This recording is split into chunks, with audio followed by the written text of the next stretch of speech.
Good morning. The sun is finally rising and reflecting upon the stones behind me. I've been walking for a couple of hours, but finally the sun has decided to join me. Now I'm in a little bit of an echo chamber, as you can hear. The acoustics are extraordinary, so it sounds as if there are birds all around me. Now, behind me, I don't know if you can see, but there, just next to my head, there is a tiny little arch, which for me was very reminiscent of a heart. And that made me think of the lover in Carl Jung's Archetypes strategies that I've been kind of whittering on about a little bit and never really defined. So I thought I'd do a quick video on archetypes. And as I say, you can read a lot more about this with Jung. But it's another aspect of the stories running inside our head, running around in the back of our mind, outside of our awareness, but imparting meaning and motivation on the things that we do and we think and we perceive. So basically, Jung's argument was that there were these archetypal characters. Imagine that there were many, many characters, like a city's worth of people in our mind, all battling for attention or trying to have their point of view expressed. Or imagine a sort of an emotional response, an emotional attachment to certain characters in there. And you're likely to have an emotional attachment to certain characters within these stories because of experiences in your personal history. So these archetypes are, well, by definition, they are archetypes, right? They are easily graspable labels that you're likely to find in fairy tales. The lover, the king or the queen, the magician, the underdog, the charismatic, shifty character, the cunning of the fox, and so on and so on and so on. You can pick your own. And people will tend to identify with those characteristics that become meaningful to them because of certain experiences in the past, which made them think they were a bit like that because of some chance occurrence. So we're not necessarily aware of which ones we identify with, you know. You might find that you are more aware of which ones you identify with when you're listening to a song, you know, particular emotive content comes along and that really, really affects your heart. That might be. Or you might find certain actions or activities that you do that you just kind of feel in flow that are associated with the archetypes you feel most attached to. You might find, I don't know, times when you feel a sense of injustice inside of yourself, an anger, a rebellion may be attached to stories about sort of right and wrong, I guess, is what we're talking about, your values and the archetypes that are attached to those. So that's all I have to say on the kind of the definition of these archetypes. As I say, they kind of go on at the back of our mind. We're not aware of them, but in these moments of extreme emotional responses, it's useful to consider, perhaps, is there a type of a cliched story behind it that for some reason or another you identify with, okay? But there's a flip side. There is a very useful tool that you can engage in. And you can do this whether or not you know which archetypes you identify with particularly. Sometimes it's useful to just use some stereotypical archetypes, but sometimes it's useful to question your archetypes if you know who they are. And you'll work that out with time. This is not something that comes quickly. But imagine that you've got a particular conundrum, a conflict, a problem that you want to solve, an action that you want to take, but for some reason you're not getting around to taking, something that you really want, a toward goal that for whatever reason you're just not quite doing, or a conflict inside your mind, and no matter how hard you think about it, you can't solve it. Anything like that. Come up with a positive question that you want to move towards, and then identify 3-4 of these archetypes and ask them the question. It's a little bit like when somebody else has a problem and you can see the solution to somebody else's problem, but they won't accept your solution because it's not coming from them. And similarly, when you have a problem, if somebody else tells you the problem, it's like, well, you're not quite getting it, that sort of thing.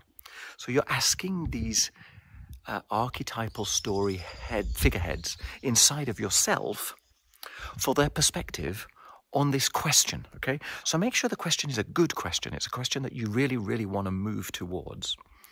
Ground yourself, find yourself somewhere nice and quiet, stable, sit against a tree or sit against a beautiful rock, in this kind of environment.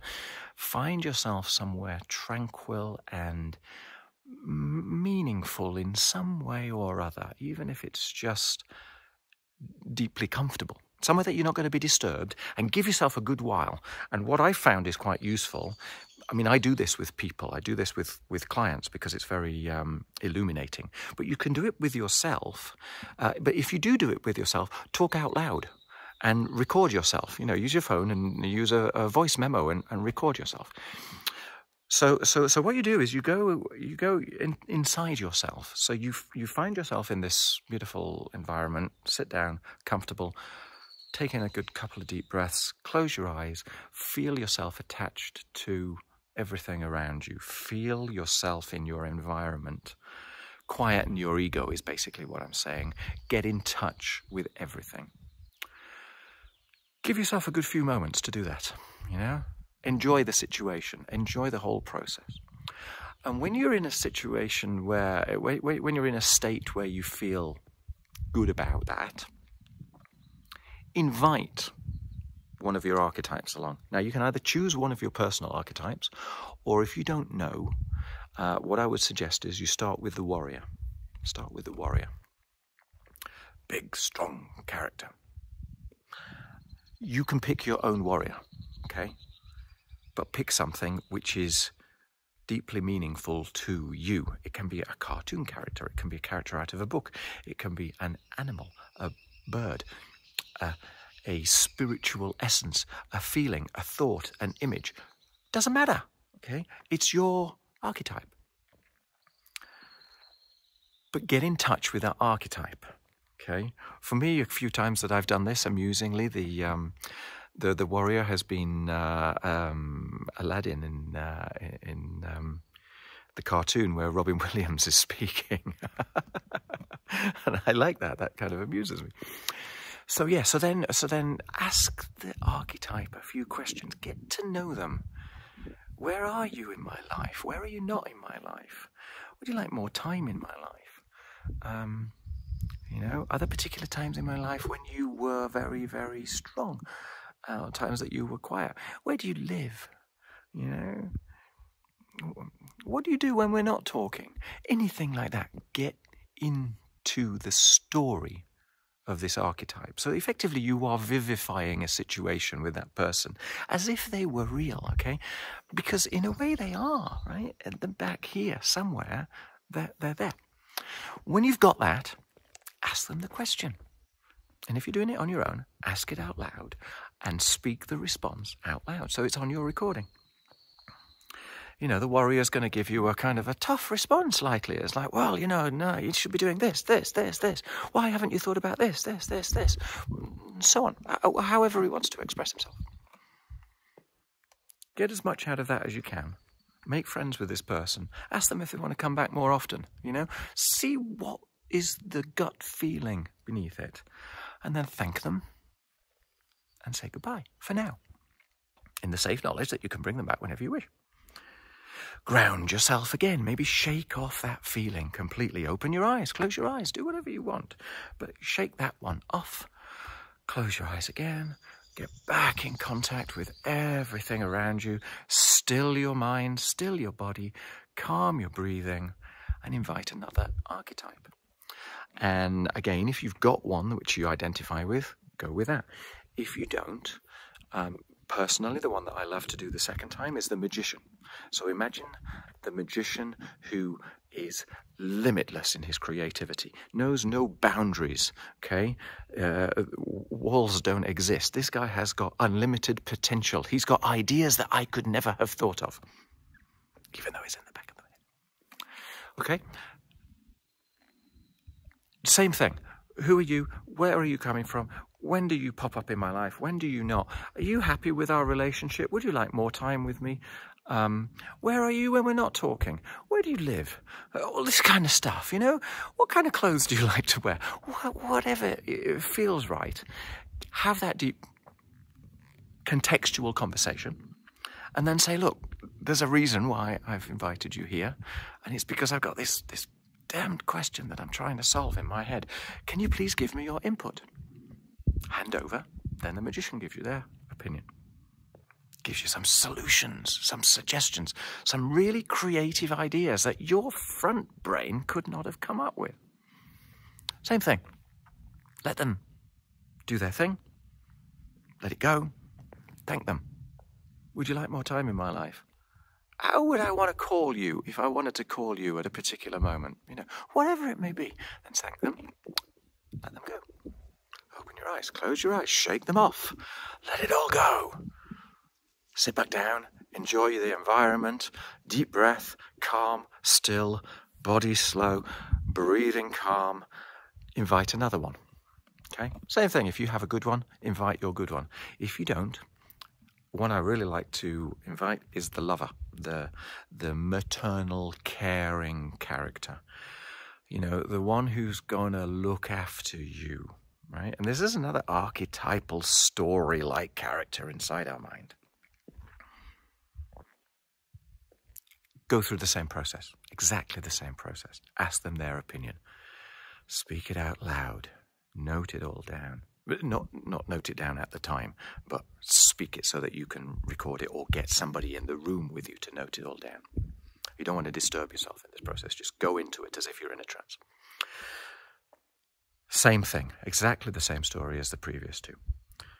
Thank them, bring yourself out, shake them off, open your eyes, deep breath, stretch, sit back down, back against a tree, back against a beautiful rock, ground yourself, connect with the earth, connect with the universe, connect with a shaft of life up to the sky, whatever makes sense to you. Close your eyes, invite the fourth character. And the fourth character I would recommend, no matter how, even if you've selected your own in the previous ones, the fourth character that's very useful is the sovereign. A king character or a queen character, the ruler over a land. Someone who considers perspectives and comes to fair and just decisions. Someone who sees the bigger picture. Okay? And it's amazing in actual fact. If you invite that sort of character, wow, what can come up from your imagination? And it's deeply meaningful to you, right?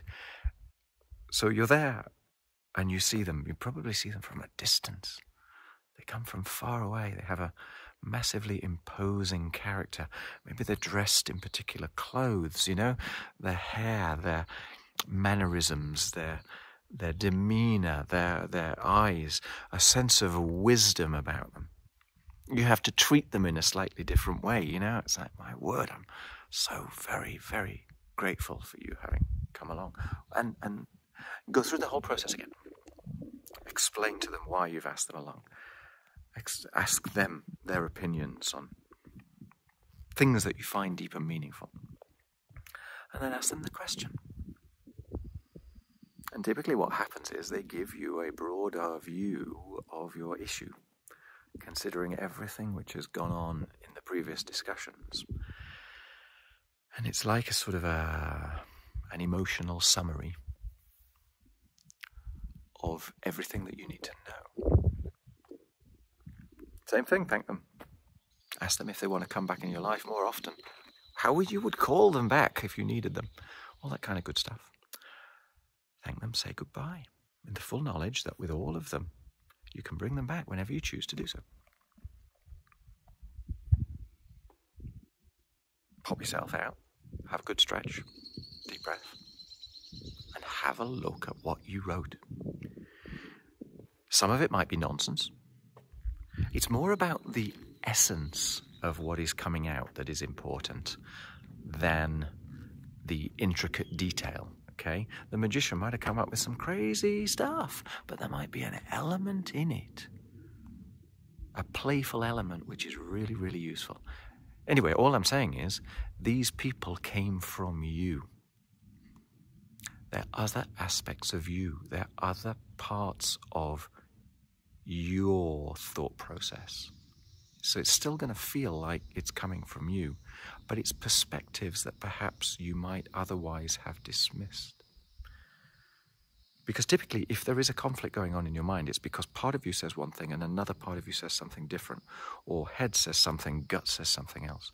And so by going through this process, you get to see all sides. I hope that's useful. I find it very useful for myself whenever I have conflicts to resolve. I find this a great way of doing it. Try it. Try it with an open mind, an open heart, and see what comes.